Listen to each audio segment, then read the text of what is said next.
First you position the beam clamp, and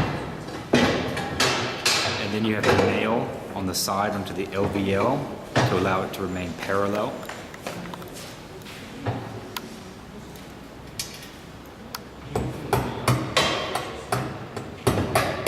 Only one side is required to be nailed.